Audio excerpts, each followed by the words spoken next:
Ray Bradbury. A Sound of Thunder.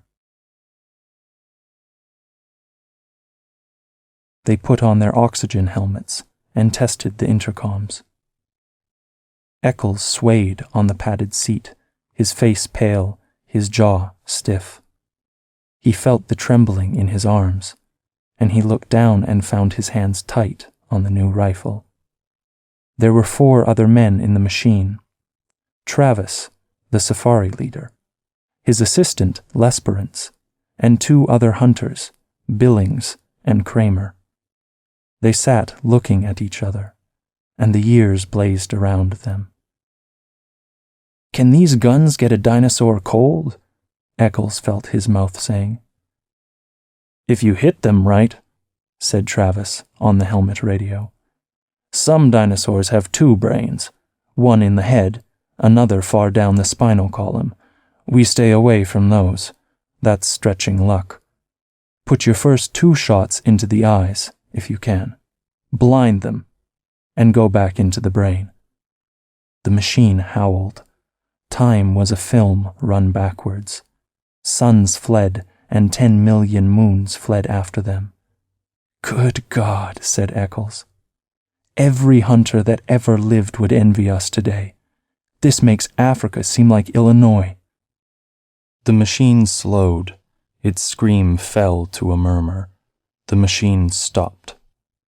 The sun stopped in the sky. The fog that had enveloped the machine blew away, and they were in an old time, a very old time indeed. 3 hunters and 2 safari heads with their blue metal guns across their knees. "Christ isn't born yet," said Travis. "Moses has not gone to the mountain to talk with God. The pyramids are still in the earth, waiting to be cut out and put up. Remember that. Alexander, Caesar, Napoleon, Hitler, none of them exists." The men nodded. "That," Mr. Travis pointed, "is the jungle of 60,002,055 years before President Keith."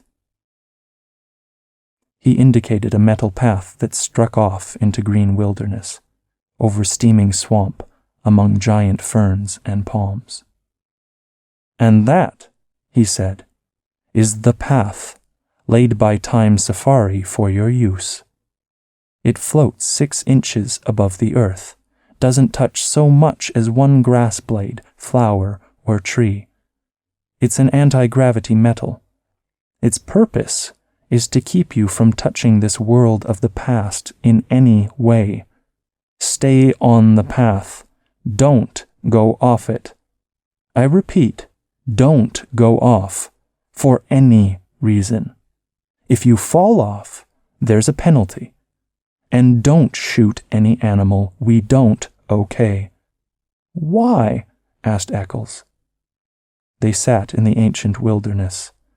Far birds' cries blew on a wind, and the smell of tar and an old salt sea, moist grasses, and flowers the color of blood. "We don't want to change the future. We don't belong here in the past. The government doesn't like us here. We have to pay big graft to keep our franchise. A time machine is damn finicky business. Not knowing it, we might kill an important animal, a small bird, a roach, a flower even, thus destroying an important link in a growing species." "That's not clear," said Eccles. "All right," Travis continued. "Say we accidentally kill 1 mouse here. That means all the future families of this one particular mouse are destroyed, right?" "Right,"